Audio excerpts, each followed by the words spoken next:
So in today's video, I want to talk about the truth of living in Bali, um, building a business to 8 figures. I get so many questions because of that, because I've been here, I promote that I've been living in Bali for over a year now. And I get so many questions on Instagram being like, is this actually that good? I've heard some good, I've heard some bad.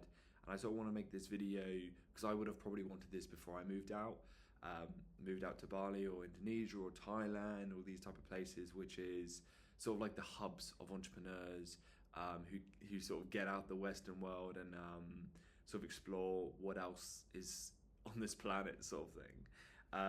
And before I moved to Bali, there was probably some YouTubers I did watch or some videos I watched, which actually really made me think like, yes, I want to go there. And there were some things where I was like, I don't know if I want to be there. But anyway, we came here last year. Bit about me. I create YouTube videos like this now, really raw. We don't edit my videos. We don't do anything, just because number one, it saves time, and it also shows how raw and hopefully how truthfully I talk, if that makes sense, on all my content. So you can go through some of my videos and you can understand where I'm coming from. My name's Alex. I'm a 22-year-old entrepreneur from the UK, from Somerset. Moved to Bali a year ago. Been running a business for just under 4 years, 3.5 years, in the influencer marketing industry, or the creator industry, or the creator economy, which people know as. Own a management company which sign over 250 creators, influencers from all over the world. Now just recently opened a UGC management company which we sign UGC creators. With those two companies, we sort of act as like a community, a service. We do outreach for the influencers, building businesses around the influencers, closing opportunities for them. Those are little small things that we do for the talent events, sort of thing. And very much our motto over there is to improve your experience of being a creator. And then on the other side is our influencer marketing company, where we sort of have brands come to us for multiple different services, but mainly wanting to work with influencers, but they just don't know how. So they come to us and say, hey, how do we work with influencers? And then we use our talent agency as like an ecosystem for some campaigns. We mainly focus on D2C brands, mainly from, some of our biggest clients, if I can say, like Temu, there's Govi, there's so many other bigger clients, but of course, please look on our case study on our website.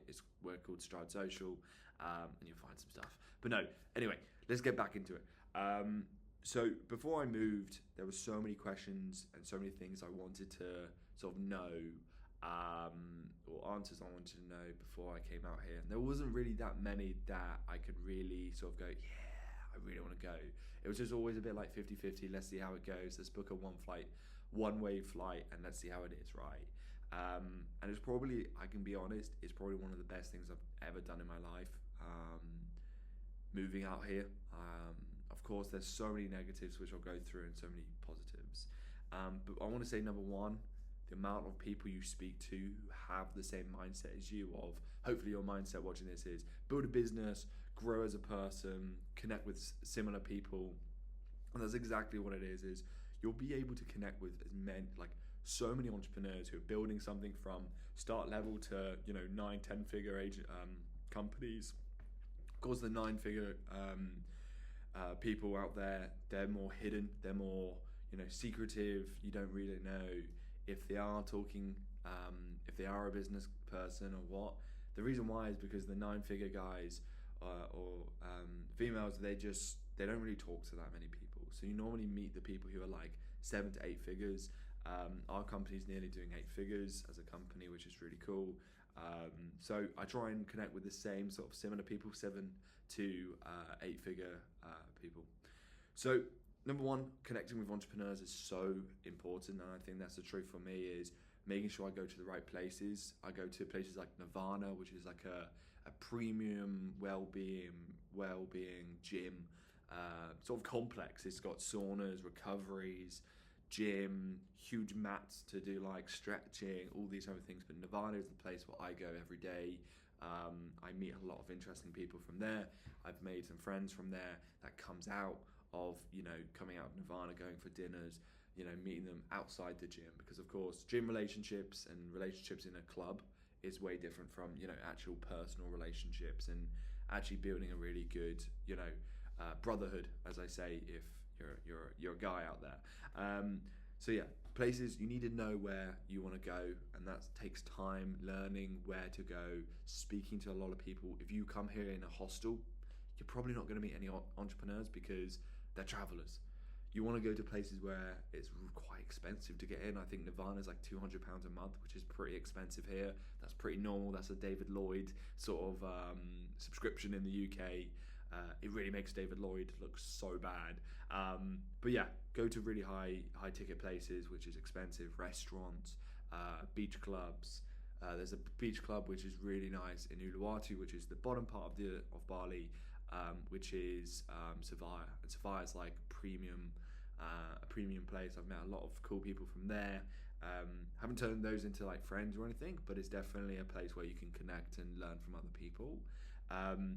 Where's the spots to go? I currently I've always lived in Canggu, which is sort of like the party, but mainly a lot of digital nomads. You see a lot of computers or laptops in cafes of people trying to hustle. The best thing as well, we have an office out in Tropical Nomad, which is a place where there's private offices, but also like quick hot desks, I think they call it, where you can go.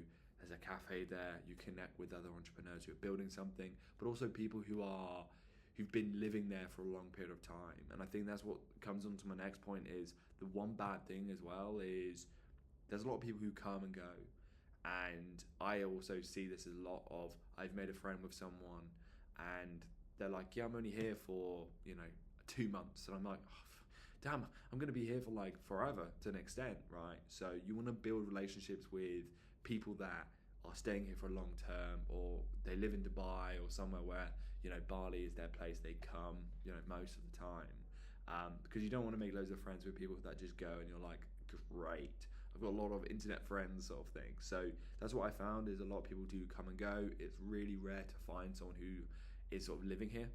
But if you're looking to come to Bali and just staying here for like 3-4 months, I think you'll be fine. What is another positive? You increase your confidence. The first 2 weeks I was here, I was invited, which I was lucky enough to, which was a guy called Alex. He does affiliate marketing. If you're watching this, fantastic. I love you. He was actually one of my clients. I used to do like celebrity giveaway sort of.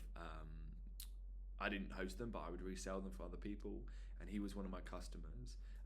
But he was out here. He invited me to a dinner. I met some really cool other entrepreneurs, and that really got me out of my confident zone. I don't even know what you're meant to say with that, but it really increased my confidence from going to an event, not knowing what's going to happen, meeting some really interesting people, but the first few seconds is really bloody bad because you're like, I don't know what to say, whatever. But then get a drink and you'll be fine. But no, I think getting out of your comfort zone really does really help. But yeah, I've definitely got more confident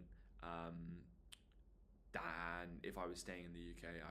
I don't know, of course, but so meeting other people is really a great place as well to start a business. So if you're looking to start a business, this is a really great place to start. If I was making like no money, this is probably the cheapest place you'll ever go, to be honest. Bali, Thailand. I think Thailand's a little bit more expensive. You've got Phuket, which is kind of expensive, but Bali overall, activities, everything, if you know the right people, and rent, and you know not to book on Airbnb and try and get those people off Airbnb and like give them cash or whatever, you can really make it cheap. But just don't come here as a tourist, because you will get scammed by, not scammed, but the prices are just like 3 times. Rent, going to the right places for food, but to be honest, food, you'll always find cheap places, but everything is reasonable, so your overhead as a personal expense is always quite reasonable. So low costs, really recommend that. Being healthy is so easy. You might not look it, but I've probably this is the most healthiest time of my life, being able to go to the gym, doing 30-minute runs, which I used to not be able to do in the UK because I was always at the desk or whatever. But because of the sun, it's so nice of weather. Yeah, the weather is so nice. You actually feel a bit more like alive, which I think is really important. So being healthy is really easy. The food as well, like the place I go, Nirvana, I can literally order the most healthiest things. It's not like they're putting in front of your face like burgers and chips, whatever. Of course, there are things available like that. But I think in the UK or Western countries, McDonald's is probably promoted more than health, you know? And I think, you know, Bali is definitely a place for health, and really get back into a really good routine. Another bad thing that I would say is time zones. We have a team in the UK and we are 8 hours ahead of the UK. So you could look at it as a negative. I personally do like it, me personally, but as an overall, it's definitely a negative. Personally, I love waking up and no one's messaging me for the next 8 hours basically, and I can do anything I want. And then in the evening, of course, you have double work because everyone's waking up, and then you've got US clients who are waking up probably at your like 8 p.m. because they could be 16 hours behind or whatever, and it can really long it out. So it matters what type of business you have. If you're e-com, I think this is the perfect place because you don't really need to be awake all the time. If you've got a really good foundation of a team. Missing family is probably one of the negatives. I do miss my family. I'm a human. I've got a nephew and a niece home who are very young, who are 3 and 8 months old. From not seeing them grow up is a massive thing.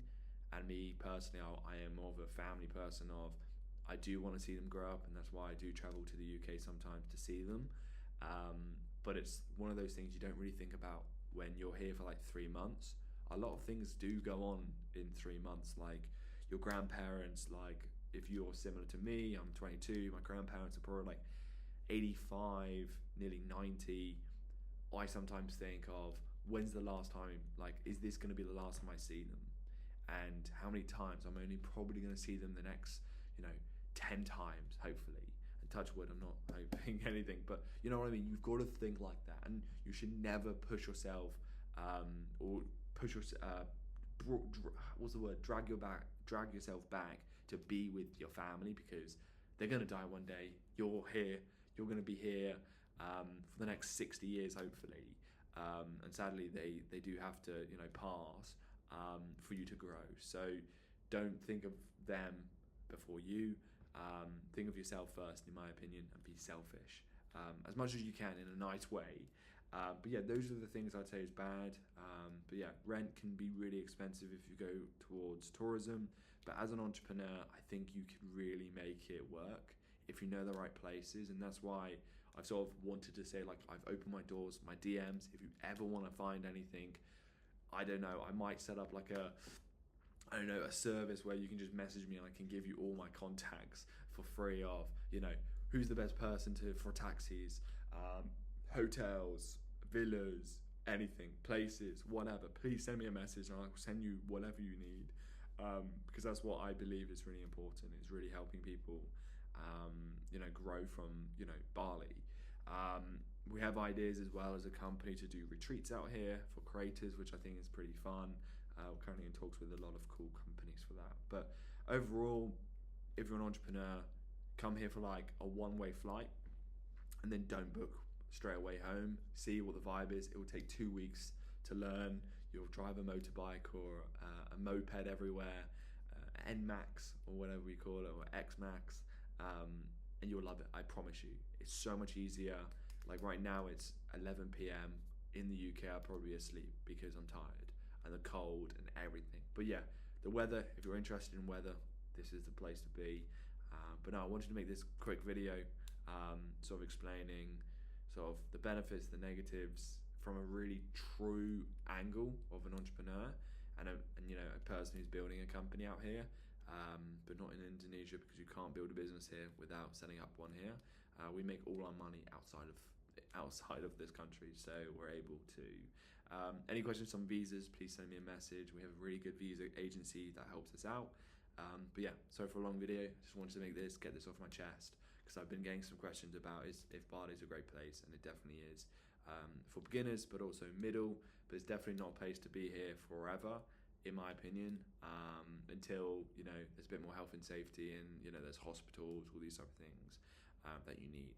But no, thank you for watching, guys. Make sure you like, subscribe, and I'll be posting my next video probably in a few days, talking about how the business is going, some really cool updates. So yeah, see you guys.